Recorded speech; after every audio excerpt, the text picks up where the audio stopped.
নজর রাখবো পরবর্তী সংবাদে।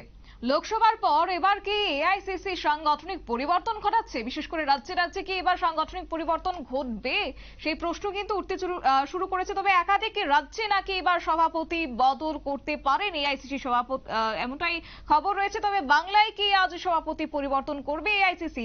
অধীরের জায়গায় কে হবেন জানবো বিস্তারিত। আমাদের সাথে রয়েছে এক্সিকিউটিভ এডিটর নীল বণিক। নীল, এবার লোকসভা পর্ব মিটতেই কার্যত এবার সাংগঠনিক পরিবর্তন লক্ষ্য করা যাচ্ছে এআইসিসির। বাংলায় কি তাহলে এবার অধীরের জায়গায় নতুন কেউ আসতে চলেছেন? দেখো, ইতিমধ্যেই বিজেপি বেশ কয়েকটি রাজ্যে তাদের সভাপতি কিন্তু পরিবর্তন করেছে এবং এ রাজ্যেও সভাপতি পরিবর্তন হতে পারে বলে কিন্তু একটা জল্পনা রয়েছে। শুধু এ রাজ্য নয়, অনেক রাজ্যে সাংগঠনিকভাবে বিজেপি পরিবর্তন করতে পারে। এছাড়া বিজেপি তার ওজিএস পদেও কিন্তু ইতিমধ্যেই পরিবর্তন করেছে।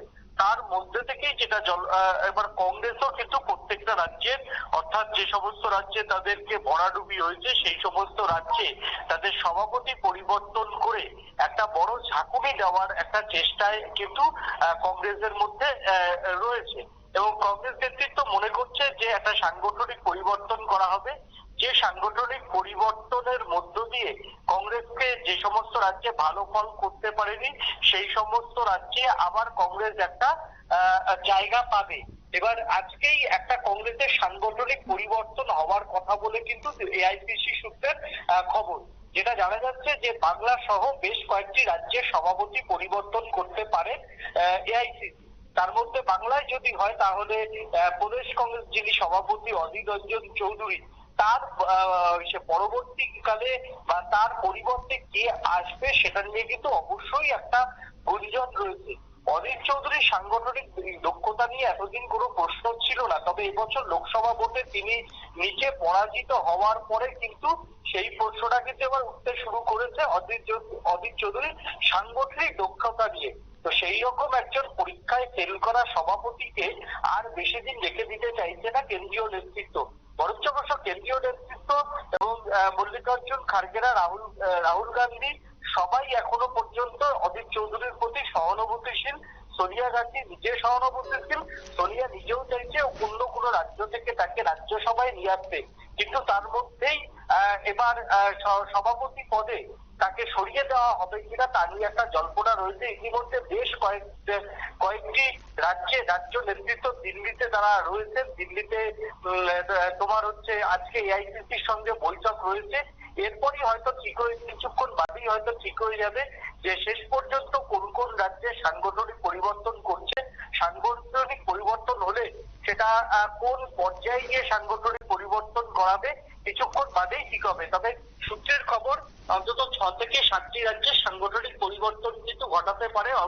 যে সমস্ত রাজ্যে ভরাডুবি হয়েছে সেই সমস্ত রাজ্যে সভাপতিদের সরিয়ে দিতে পারে।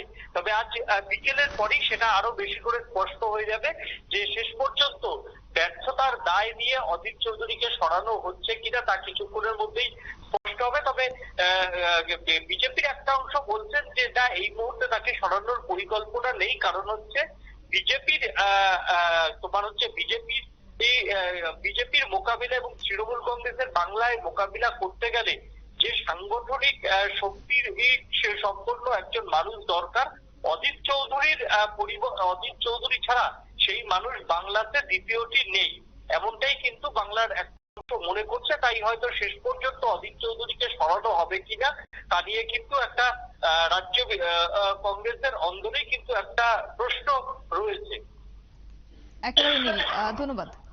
বিস্তারিত বিষয় তুলে ধরলো আমাদের এক্সিকিউটিভ এডিটর নীল বণিক। তবে লোকসভা নির্বাচনের কার্যত ফল এবং তারই পরিপ্রেক্ষিতে যদি বলা হয় যে 2019 সালের তুলনায় দেশে কংগ্রেসের আসন সংখ্যা অনেকটাই বেড়েছে, কিন্তু তারই মধ্যে মধ্যপ্রদেশ, গুজরাট, পশ্চিমবঙ্গ সহ বেশ কয়েকটি রাজ্যের ক্ষেত্রে কিন্তু কংগ্রেসের বিপর্যয়টা এখনো অব্যাহত রয়েছে। তাই সেই ভাবনা চিন্তায় এবার এআইসিসির পক্ষ থেকে বিশেষ পরিবর্তন ঘটানোর সিদ্ধান্ত নেওয়া হচ্ছে, বিশেষ করে সাংগঠনিক পরিবর্তন। তবে তারই মধ্যে আজ দিল্লিতে এআইসিসির একটি বৈঠক রয়েছে এবং তারপরেই ঠিক হবে যে একাধিক রাজ্যে এবার সভাপতির মুখ আদতে কে হতে চলেছে বা বিশেষ করে বাংলায় অধীরের পরিবর্তে কে আসতে চলেছেন তা অবশ্য সময় বলবে। নিয়ে দিচ্ছি ছোট্ট একটি বিজ্ঞাপন বিরতি, সঙ্গে থাকুন।